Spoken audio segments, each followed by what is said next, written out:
Hi எல்லாருக்கும் வணக்கங்க. வெள்ளை ரவையில் உப்புமா செஞ்சு செஞ்சு போர் அடிச்சு போச்சா, வாங்க ஒரு இன்ஸ்டன்ட் அடை எப்படி செய்யலான்னு பார்க்கலாம். இந்த ரவை அடைக்கு 2 கப் ரவையை எடுத்துக்கலாங்க. தேவையான அளவு உப்பு, 2 ஸ்பூன் மிளகாய் பொடி போட்டு நல்லா பிசைஞ்சு விட்டுக்கலாங்க. இது கூட ஒரு ஸ்பூன் தயிர் விட்டால் நல்லா அடை சாஃப்டாக வருங்க. அது கூட 2 பெரிய வெங்காயத்தை பொடி பொடியாக கட் பண்ணி அதையும் போட்டு கொஞ்சம் கொஞ்சமாக தண்ணி விட்டு நல்லா அடை தட்டுற அளவுக்கு பிசைஞ்சு வச்சுக்கலாங்க.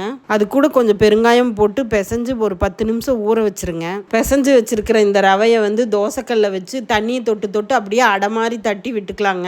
தட்டி விட்டு கொஞ்சோண்டு எண்ணெய் ஊற்றி திருப்பி திருப்பி போட்டு நல்லா வேக வச்சுக்கலாங்க. திருப்பி போட்டு 2 பக்கம் நல்லா வெந்ததுக்கப்புறம் எடுத்து வச்சு கார சட்னியோட சாப்பிட்டா சூப்பராக இருக்குங்க. பேச்சுலர்ஸ் எல்லாம் ஈஸியாக செஞ்சிடலாங்க.